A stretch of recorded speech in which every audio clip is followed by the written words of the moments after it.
Hello, everybody. I'm John Green, the interim president of the University of Akron, and also the director of the Ray C. Bliss Institute of Applied Politics. The Institute takes a bipartisan approach to research and teaching about the political process. In particular, we place a special emphasis on understanding political parties and campaigns, grassroots activity, and ethical behavior. That's why we bring this program to you today. This November, Ohio voters will elect a new governor and decide between candidates for a U.S. Senate seat. To better inform you and other voters, we invited candidates from the two major political parties to sit down for a one-on-one interview with Tom Beres. Tom is a highly respected senior political correspondent, recently retired from WKYC TV in Cleveland. He's also a member of the Cleveland Press Club Hall of Fame. Instead of sound bites or debates, you'll hear each candidate engage in an in-depth discussion of the issues that are of real importance to Ohio voters. Thank you for your interest, and on behalf of the University of Akron and the Ray C. Bliss Institute of Applied Politics, please enjoy the discussion. On Tuesday, November 6th, Ohio voters will go to the polls to decide who they want to lead their state for the next 4 years. I'm Tom Beres, from our longtime political reporter, WKYC TV in Cleveland. And as you just heard, the University of Akron's Bliss Institute of Politics is sponsoring my interviews with the two major party governor candidates and later on the Senate candidates. Republican Attorney General Mike DeWine is first up. He is with us today to discuss his plans and priorities. We are live streaming now before a live studio audience, and this interview will also be posted on the Bliss Institute Facebook page, the university's YouTube channel, and WKYC's website, WKYC.com. All right, Mr. Attorney General, may I call you Mike? Good to see you. Good to see you. Thank you very much. All right. We've done this a few times. We've done this a few times. First of all, the obligatory transparency, getting one thing on the record. My wife is a senior assistant attorney general who works in your office, has worked for the attorney general all the way back to Betty Montgomery for both parties. So hopefully nothing we say, testimonial. So hopefully nothing we say here will cause her to get a big demotion, but a big bump in pay would be okay. All right. One does not need to be a pessimist to make the case that Ohio is a state that has many serious problems, many difficult problems. You could just run through the litany of them. It's among the states where the opioid epidemic has been the most deadly, with the most casualties. Tens of thousands of jobs are open and going unfilled because employers cannot find the proper skills or enough drug-free workers. 7 of Ohio's big school systems are getting either D's or F's on their overall report cards. It's been behind the national average in monthly job creation until this summer for like 6.5 years. It's 43rd in population growth and may lose a seat in Congress after the next census. So why do you want to tackle a state with such monumental problems, and why should voters think that you would be more effective in dealing with those problems than previous governors or your opponent? Great question, Tom. I love Ohio. My wife, Fran, and I both grew up in Ohio. We've raised our 8 children here. Most of our 23 grandchildren live in Ohio. You were a little pessimistic. I'm Glass half empty. I'm more optimistic. I think we've come a long way in the last 8 years. 8 years ago we'd lost 350,000 jobs. We've got those back. We've added some. So I'm optimistic about our future. But you're right. We do have some challenges. As we look at the future of Ohio, I think we got 2 things that are really holding us back. One is the skills gap or education gap that you referenced, where when you ask employers, what's your biggest problem? And their answer is, I can't find people to work. Can't find people who have the skill sets that I need in this particular job. And that's important not just for companies that are already here, but companies that are looking to come to Ohio. They have to think about that too. The other problem that's related to that, in a sense, is the opiate problem. And so let me, if I could, talk about... Well, we'll get a chance, I think, to go through these one by one, but I mean, what do you bring to the table that should make people think you're a difference maker? I have made a difference in every job I've ever had. What I do is pull people together. I think, Tom, the most important thing a governor can do is have the ability of pulling people together. When I'm governor of this state, if I'm fortunate enough for the voters to vote for me and send me there, I'm going to lead. But I can't just lead Democrats or just Republicans. We got to bring everybody together. I've done that throughout my career. I've done that as Attorney General. As Attorney General, I have worked, for example, on the untested rape kits, where we tested all of them, and our major partner, as far as prosecution, was Tim McGinty, Democrat of prosecuting attorney of Cuyahoga County. So we've worked with Democrat sheriffs, we've worked with Republican sheriffs in my job. If you go back to my time in Congress, in the United States Senate, I was able to make a difference because I was working with Democrats on a bipartisan basis to do things. Just a couple examples. Jay Rockefeller, we worked on the foster care issue together. Chris Dodd, he and I worked together very, very closely on a number of children's health initiatives that have really made a difference. Dick Durbin, somebody who you would not associate Mike DeWine as far as from an ideological point of view, but we both had a passion, still have a passion to help people who have AIDS, and we were able to work together. So I have a long, long history of doing that. I think that is a requirement for the governor to know how to pull people together, know how to get things done. I mean, do you think this is a change election in Ohio? Change election being where most people think that the state's headed in the wrong direction, and some dramatic, profound new programs or new ideas are needed. Do you think this is a change election in Ohio? Well, I think if you look at polling data, the majority of Ohioans think we're headed in the right direction. But I think the majority of Ohioans, when I travel around the state, and this is what I depend on when Fran and I are out, we're out all the time talking to people. Look, I think they identify the two problems that you and I have just talked about, and I know we're going to get into in more detail later, and that is a skills gap, education gap, and the drug problem. I mean, in regard to the drug problem, I think that it has not been reported as much. The problem itself has been reported, and the horrible human tragedy. What I think is harder to quantify is that the drug problem is holding us back economically as well. So the politics of this moment here. You've been endorsed by Governor John Kasich. You've been endorsed by President Trump. So if we put... I tell people I'm the only thing that Donald Trump and John Kasich agree on is me. All right, but then when people look at this, and maybe for those who are more comfortable with John Kasich's style and approach to politics, and President Trump's policies and agenda, where are you in the middle here? Do you want people to think of you as a Trump guy all in for him, or a Kasich I think people guy? should think of Mike DeWine as a Mike DeWine person. I have an approach that has worked.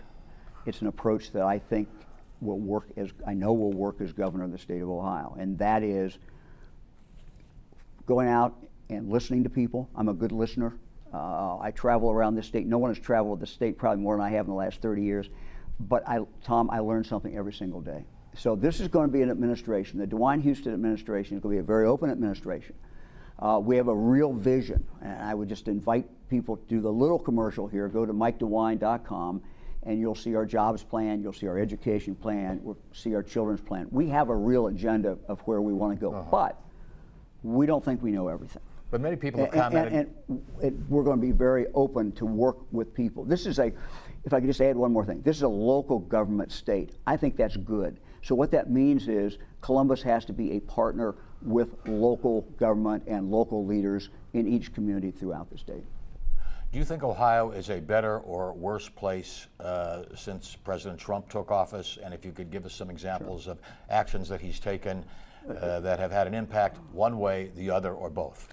I think the tax bill that Congress passed, the Trump initiative on taxes, is important. And I'll tell you one particular point where I think it's going to make a big difference in Ohio, and that's our opportunity zones.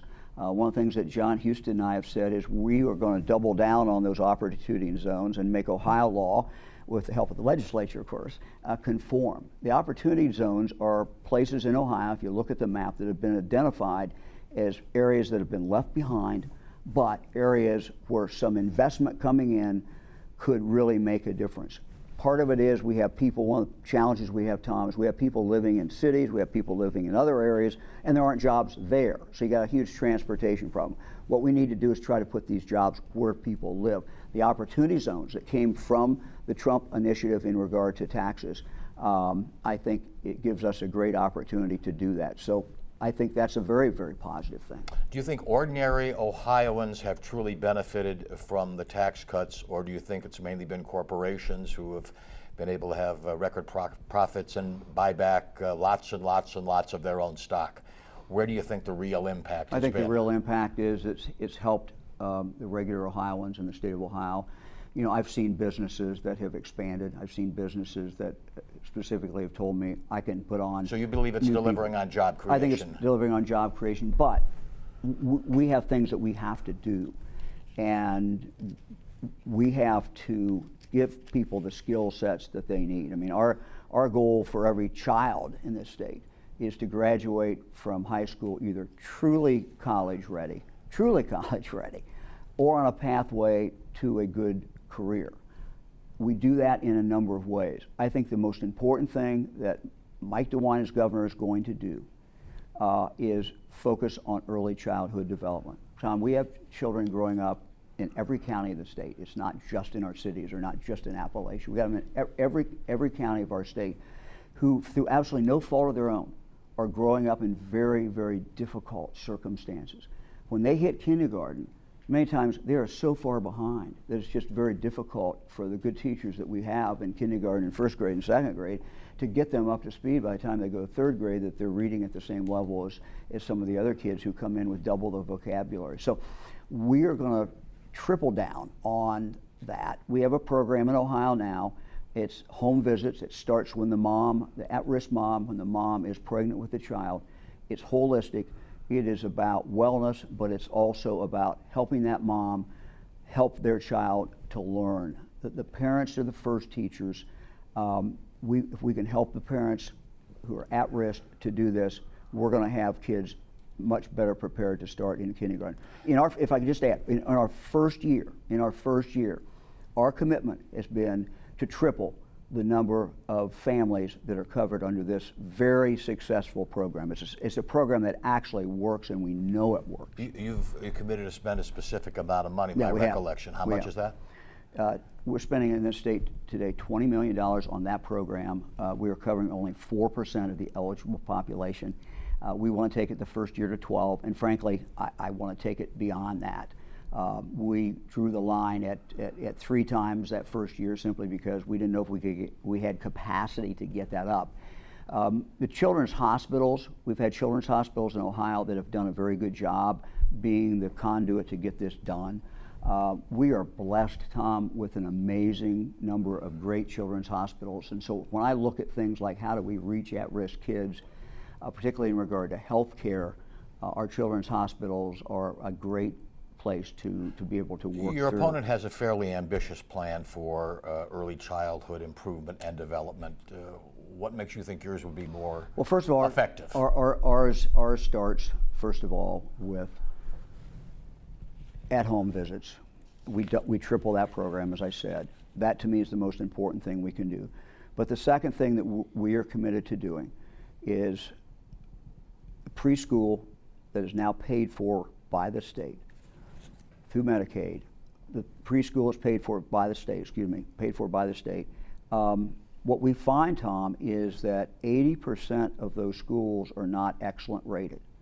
So we're going to, the first couple of years, really put a focus on raising the level of the education that these kids are getting, because the data clearly shows it's not only important that they have this preschool, but what really matters is if it is quality preschool. And so it goes back to helping the teachers become better teachers, training the ones who maybe need some help.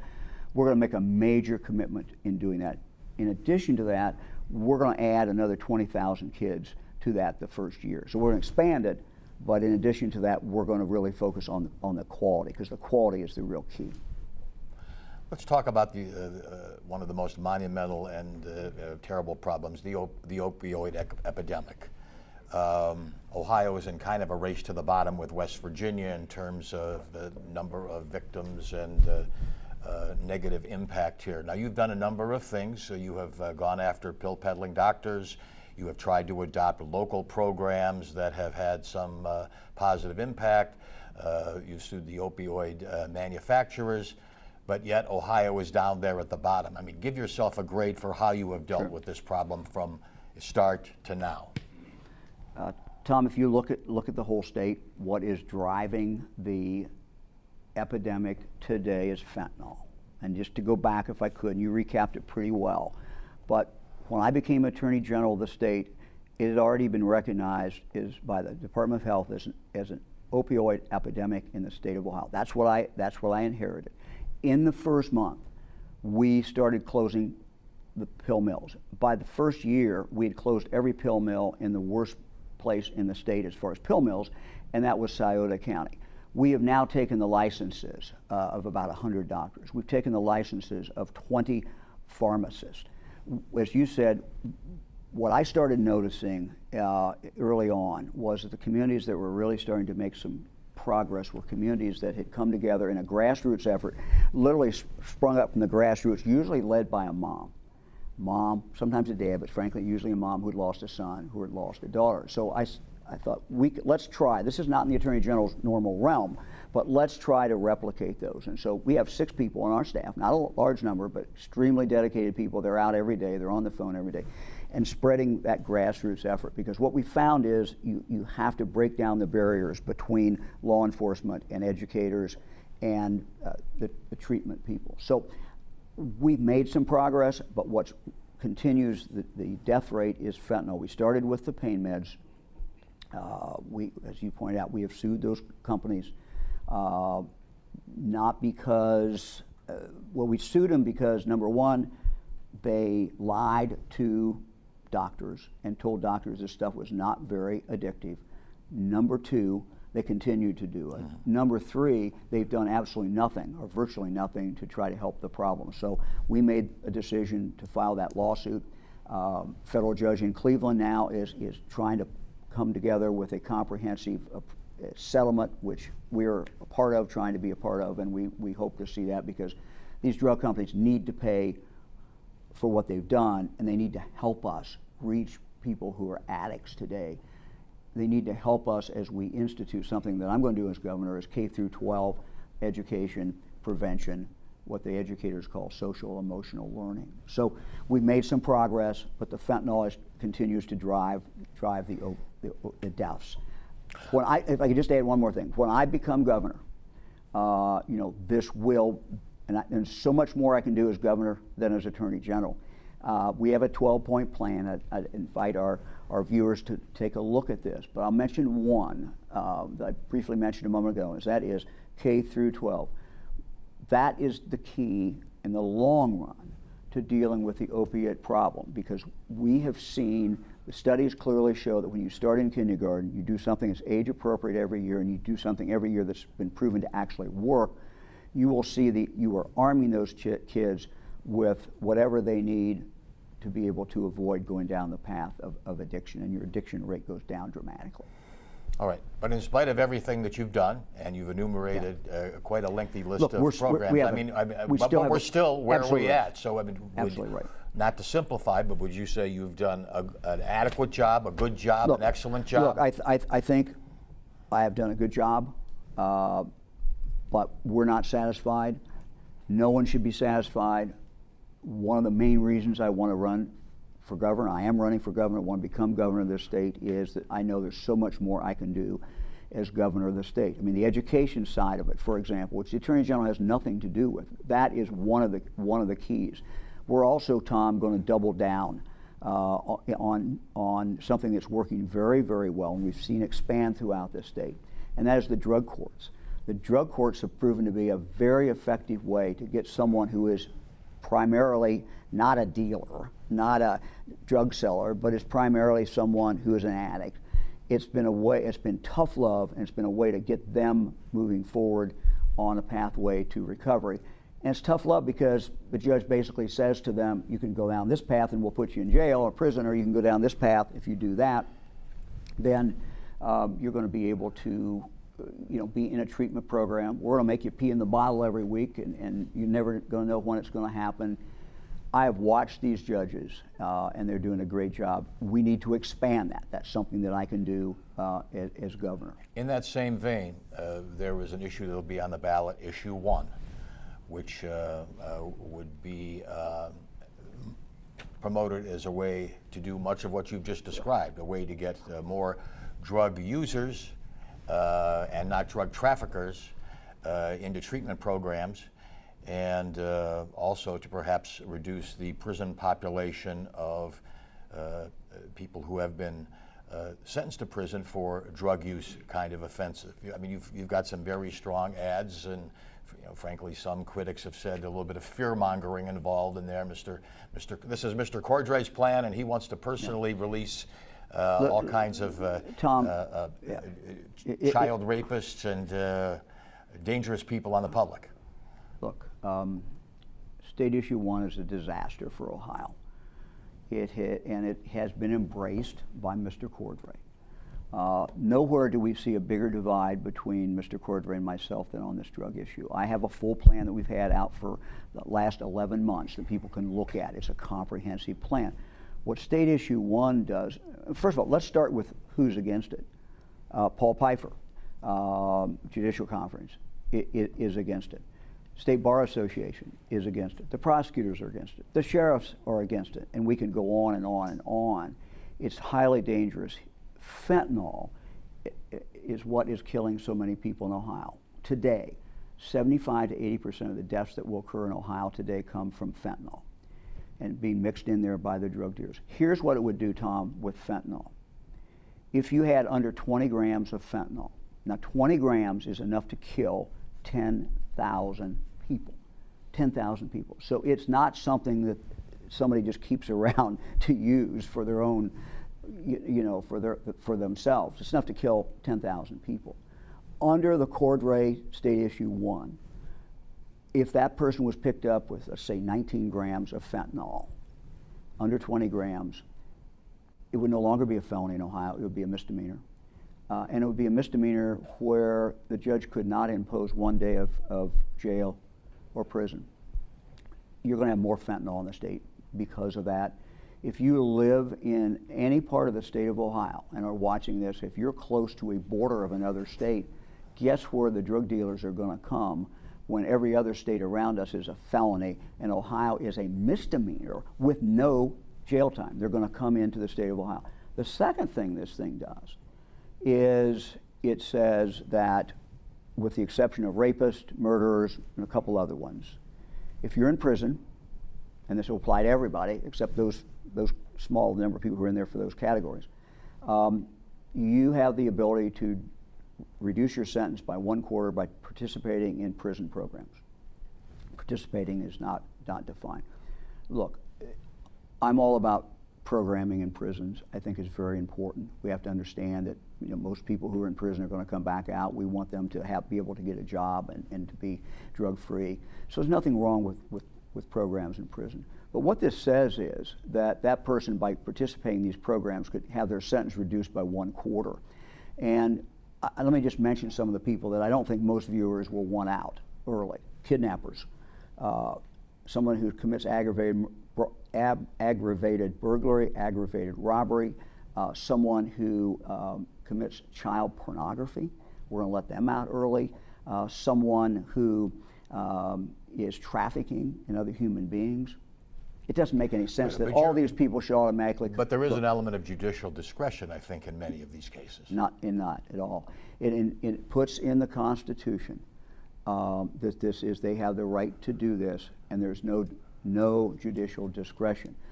Look, I'm not against looking at our prison population and trying to figure out, because we need to constantly do this, who really needs to be locked up. I think violent offenders, repeat violent offenders, need to be locked up, and frankly, for the two-time losers, they need to be locked up a lot longer than they're being locked up right now, particularly the ones who are carrying guns and terrorizing neighborhoods.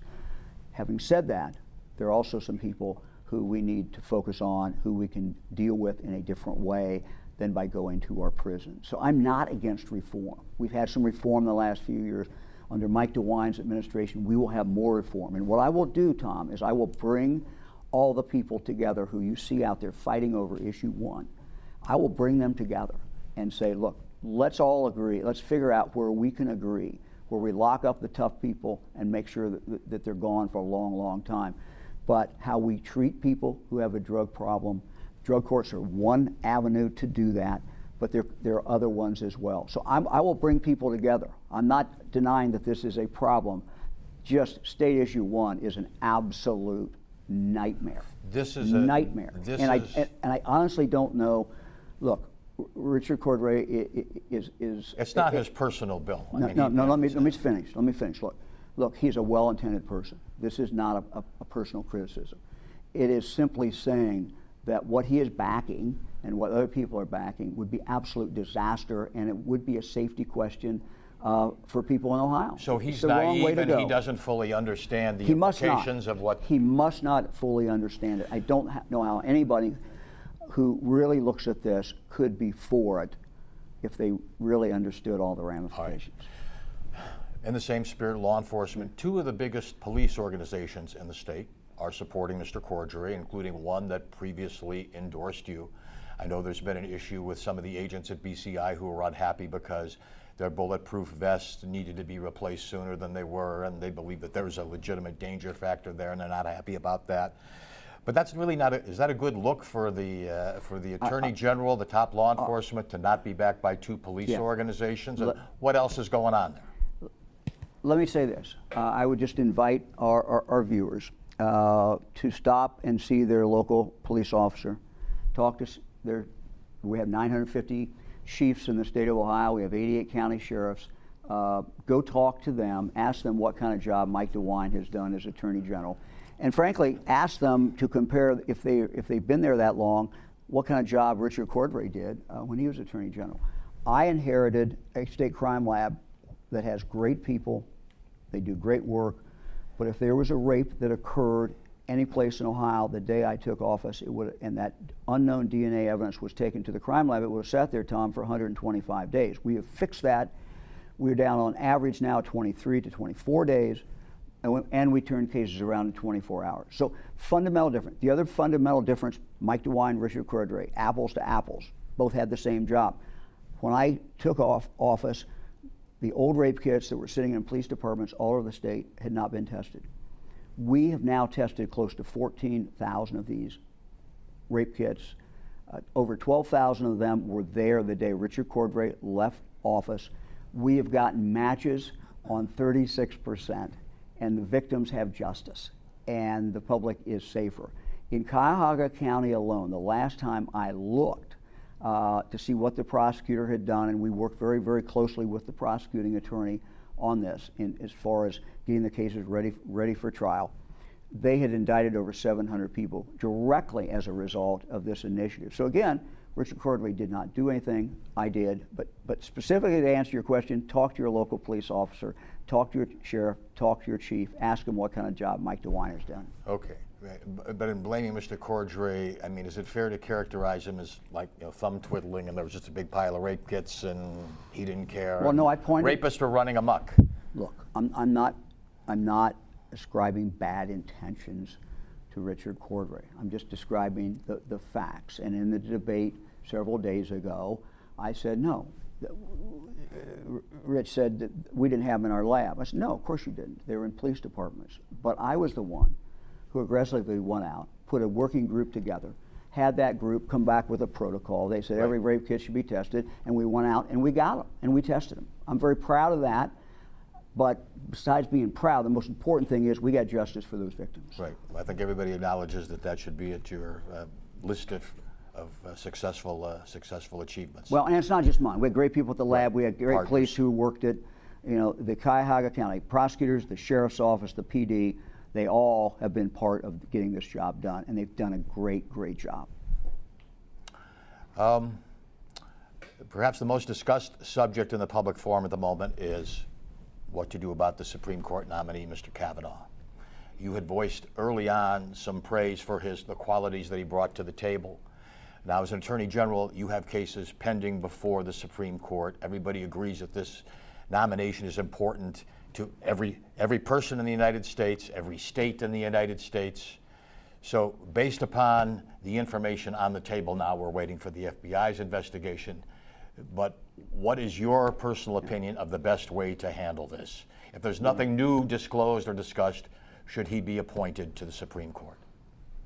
Tom, you're absolutely right. When he was, name was sent up to Capitol Hill by the president, I looked at his qualifications. I thought he was very, very, very well qualified. I actually had voted on him, I believe, for the district. You were on the Judiciary Committee? I was on the Judiciary Committee, right. D.C. District Court that he went on, very well respected. I think the process has to play out. I think that what has happened has been unfair to the professor, and I think it's been, in many respects, unfair to him. I think it's at least been, maybe a better word is it's been sad for both of them. But I think, you know, remember I'm an old prosecutor, a former prosecutor, I like to say instead of old, but I have to have the evidence, and I think, you know, it's all fact driven. So I think it makes sense that the FBI is out there seeing what else there is out there. I'm not going to prejudge this. I don't think the American people should prejudge anything. I think we should wait until we get all the facts, and then everybody can make their call from there. But I don't have all the facts today. And look, this is a very serious allegation. I have spent my career, one of the things I'm particularly proud of is what I have done throughout my career in regard to victims of sexual assault. When I was a county prosecuting attorney, we had not gotten convictions before I took office on rape for a long time. And my assistant, Bill Skink, and I started thinking, well, what do we need to do? And what we discovered was, look, people have not been paying enough attention to the victim. Let's go work with the victims. And so we got justice for the victims in a number of cases. Something I did as Attorney General I'm very proud of. We don't talk about very much. Let's mention one more thing. In regard to rape crisis centers, we did a survey 3 or 4 years ago in regard to victim programming in the state of Ohio, and I don't think it had ever been done before. And what we tried to see is where the holes were. We wanted a seamless situation, so if you're a victim of sexual assault, no matter what county you're in, you can get help. And so we found where the holes were. We haven't plugged them all, but we plugged a lot of them, and we've taken the rape crisis centers out and spread out their ability to impact. So I take this very, very seriously. I think the public should take it seriously, but let's wait. Let's wait till all the facts come in. So you don't believe he's been irreparably damaged? I mean, many people would say, well, to just have this many accusations and to have that petulant outburst and display and the way he was disrespectful, and is that the kind of temperament you want in a Supreme Court justice? Some people, I mean, a lot of people are all in behind him, 110%, but many people think he's already proven himself unworthy. I think we wait till all the evidence is in. I mean, it's like, again, I'll reference a jury. The judge always tells the jury, ladies and gentlemen, the jury, do not make up your mind until all the evidence is in. And then the judge even tells them, when you go back to the jury room, don't state your position immediately because you may be persuaded by somebody else. So take it slow, get it right. That's what I think we should do as a country. Your opponent has said that he and his running mate will collaborate on establishing a new government body, and I may not be phrasing it correctly, but a panel or a commission on women and girls to try to guarantee pay equity, opportunity equity, and protection, in the workplace.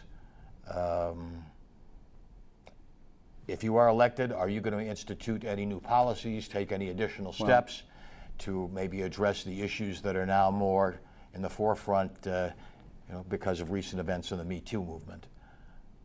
Tom, as far as the state government itself and the state employees, I think the culture starts from the top. To my knowledge, Governor Kasich has a very good culture in regard to discrimination against women, in regard to sexual harassment. But certainly when we take office or before we take office, we will see what's in place. We have a very thorough procedure in the Attorney General's office, which starts when we have a new employee, which starts with training in this area, and we monitor it, and we do everything we can because we take it very, very seriously. I will do the same thing as governor. I'll have a lot more people who come under my my realm as the governor of the state of Ohio. So I can also tell you that if you look at my career, and if you look at the people who I've surrounded myself with, who have been my top people, I've always sought to have the best people I could find, and the vast majority of my top people have always been women. I'm not asking for any pat on the back for that. It's just a fact. I went for the best people, and the best people I found, most of them, or a good number of them, were women. When I look at the administration I'm going to put together, I don't think it's proper to talk about who's going to be doing what exactly in the administration.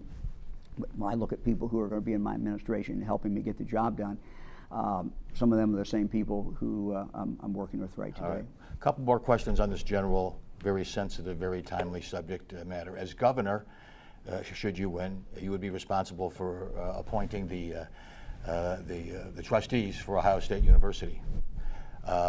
In light of what you know and what's been reported and what the public's aware of, what are your thoughts about the way the Urban Meyer situation was handled? Fair, equitable, excessive, too light? You know, I did not study all the facts. You know, I think. But broadly speaking, as an informed guy, you certainly know the basics. Let me say this. I think what people should take from that is a cautionary. It should be cautionary to people, and I hope this is the message that it's sent, is that we have an obligation when we know something or we have suspicion of it, we need to take action. We need to report it. We need to deal with it. And I think that's the message that came out. And I think part of what we're trying to do, and we've been doing, but we have to continue to do this, is change the culture in society. You know, we all are responsible for our brothers and sisters. And if we see something that is wrong, we need to report it. We need to try to fix it. We need to do whatever is within our realm to do. And I think that's the message that should come out of this. And you know, you can look at all the things we've seen. We've seen the scandals in the Catholic Church.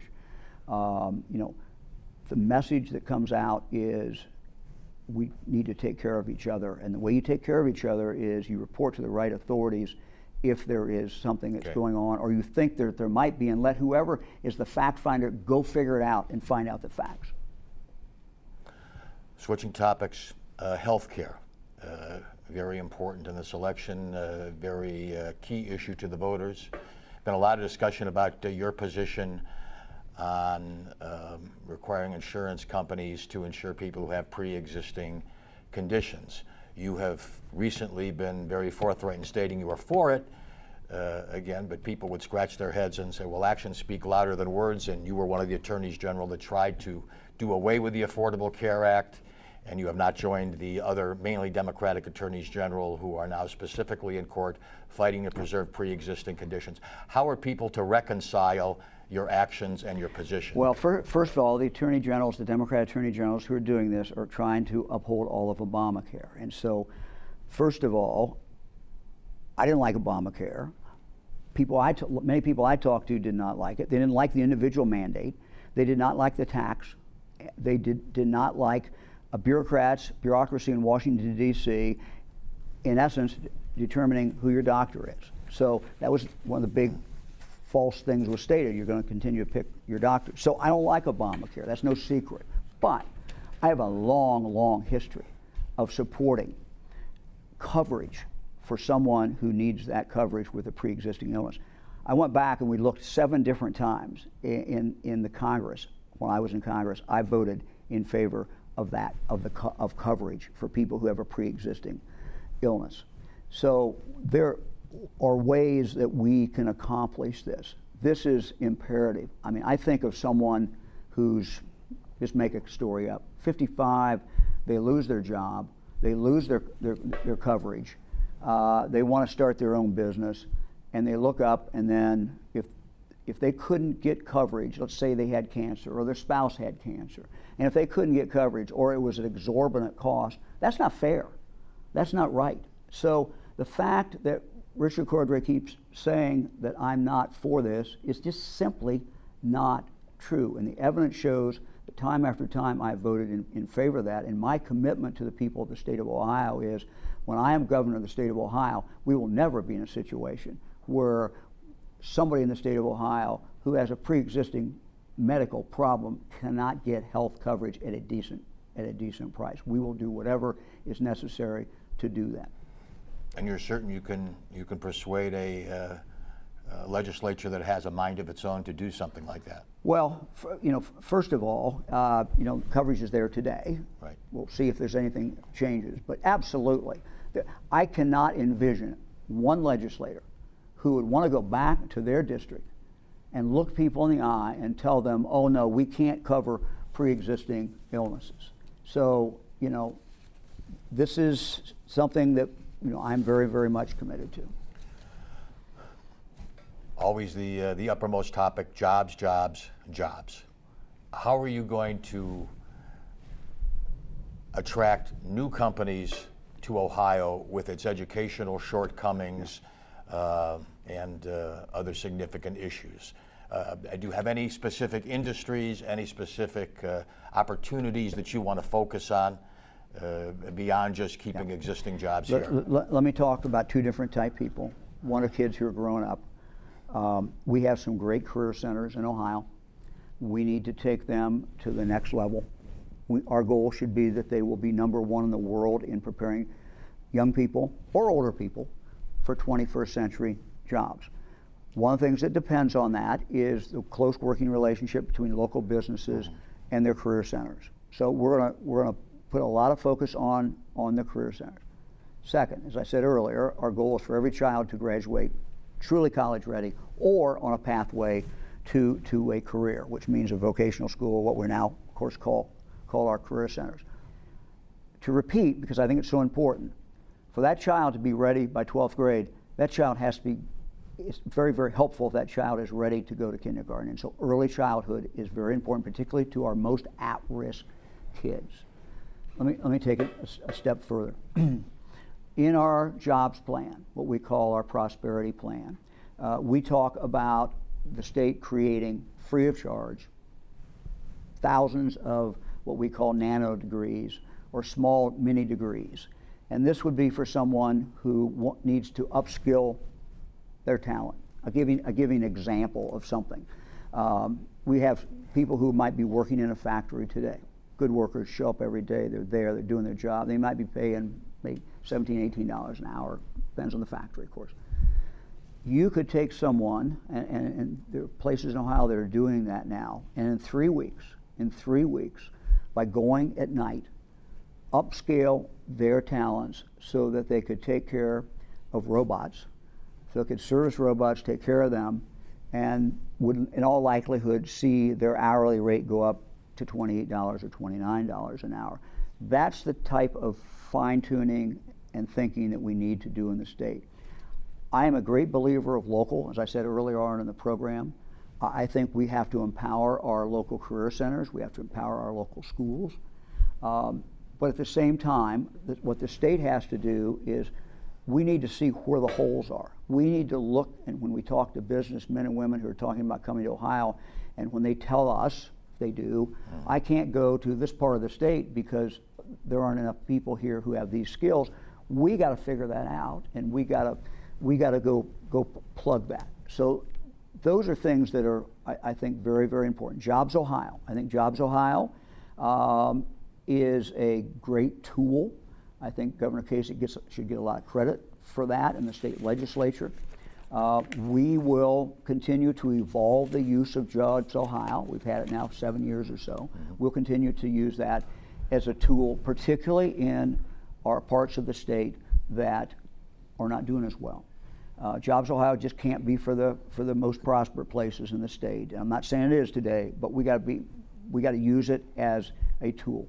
And again, the opportunity zones that we talked about earlier, when Ohio comes in and the General Assembly passes tax laws that mirror the federal government's, what that means is that people all over this country who have unrealized capital gains will be able to come to Ohio and invest in those areas, and it will delay their taxes or avoid taxes or lessen taxes. And that's not important for them, but what's important for is the people that are going to have a job because of those factories. Everything we have is natural gas. We're going to have the cheapest natural gas in the world, giving us a great competitive advantage, and that's where our debate was a couple days ago, Southeast Ohio. The doorstep of Lake Erie also. And can we talk about Lake Erie a minute? 30 seconds. Yeah. Look, we have a plan. The algae bloom is a huge problem. I will bring people together. I'll bring the farming community together and others. But we also will have to have the money. And the money is going to come from a bond issue that I support, that Randy Gardner, who's worked on these issues many years in the state legislature, basically $100 million a year for 10 years, that will help us get to where we need to go. It is a specific plan. All right, somehow in all this discussion we managed to pass by the ECOT scandal, which some are calling, at least in terms of dollar value, the worst scandal, if that's the apt word, in Ohio history. Again, your opponent is saying what you and other Republicans either turned a blind eye or were asleep at the switch or just pretended not to notice what was really happening in terms of how the school system was not delivering and was getting paid to educate students it wasn't educating. So, I mean, what's your response to that you were asleep at the switch on this? Well, it's quite ironic because Richard Cordray was Attorney General during the time that ECOT was there. He was there during the time that the auditor of the state of Ohio came back with a finding that would clearly show that there were conflicts going on between Logger and ECOT. So he didn't do anything. We took action, Tom. We took action when the Department of Education, who is our client, who we're the lawyers for, when they made a finding against ECOT, and we have been very proactive. We have won every single case at every single level against ECOT. We're now going after them to get the money back. Has any money been recovered yet? I'm not aware of how much money has been recovered. I know for a while that the Department of Education was actually, when the ECOT was still in existence, they were taking money out every week, every month from what they put in. But let me talk about the solution, because I think going forward, I believe that parents in Ohio should be able to have, as an alternative, based on whatever's best interest of their child, online education, either as a supplement or whatever they want to do. But online education is fundamentally different than other education. I think we have to treat it differently as far as how we pay for it. And so what I believe that we should do, and what we will do when I'm governor, we will withhold part of the money for the school, for that business, until we know that that student is, in fact, has gotten the education they're supposed to give. I think that economic incentive will work wonders, and I think it's good for parents, it's good for students, and certainly good for taxpayers. All right, so something to prevent a repeat. Absolutely, we got to do something different. Of what happened. All right, nearing the end here, when you hit the ground running, if you are elected, in the first 60 days, give me three significant actions you will take that will actually have an impact on the lives of many, or not most, if not most, Ohioans. We will start moving very quickly in regard to the drug problem. There will be a sense of urgency, a sense of a crisis. We will start doing all the different things that we're going to do. We're going to double down on the number of multi-jurisdiction task forces to go after the bigger drug dealers who are coming into the state of Ohio. We're going to double those. We will also start the process of getting K through 12 every single school in the state of Ohio. I will start working with the Board of Education before I actually take office to start moving that forward, at least to talk to those members to do that. So prevention, very, very important. We will take a hard look at Jobs Ohio, and we'll start moving in the direction to make it more robust and more action in regard to getting people their jobs. Right. And we have more, but I get it. Yeah, we're out of time. Okay, couple of quickly for or against pieces in the legislature now. Stand your ground law. Should that come to your desk, you would approve it or veto it? I would approve it as long as we have due process. It has to be constitutional, has to respect the Second Amendment, and there has to be due process before that happens. But the answer is yes. And a measure that would provide protection in hiring and housing for members of the LGBTQ community. You would sign that or not? I will continue the policy of the Kasich administration. I don't think that there should be discrimination in the Attorney General's office. We have a policy against discrimination. Should But not happen. but you don't believe there's a need for this bill? I don't know. I have to look at the bill, but I will tell you what I do the day one is I make sure our executive order is out for all our state employees. So from the moment I take office, that they are in fact protected. All right. So finally, in the spirit of bipartisanship here, tell me one thing that you think Mr. Cordray has done in his career that is worthy of recognition or praise. Yeah, absolutely. When I won an election against Richard Cordray 8 years ago, he was a great gentleman and did everything he should have done, or we would have wanted him to do, as far as transition. The transition, after a bitter campaign, he did a good job. All right. Mike DeWine, thank you very much for coming Tom. by here. Thank you very I hope much. We've been able to enlighten people out there a little bit more about Thank you. If we didn't know who Mike DeWine is, we know a little bit more about who he is.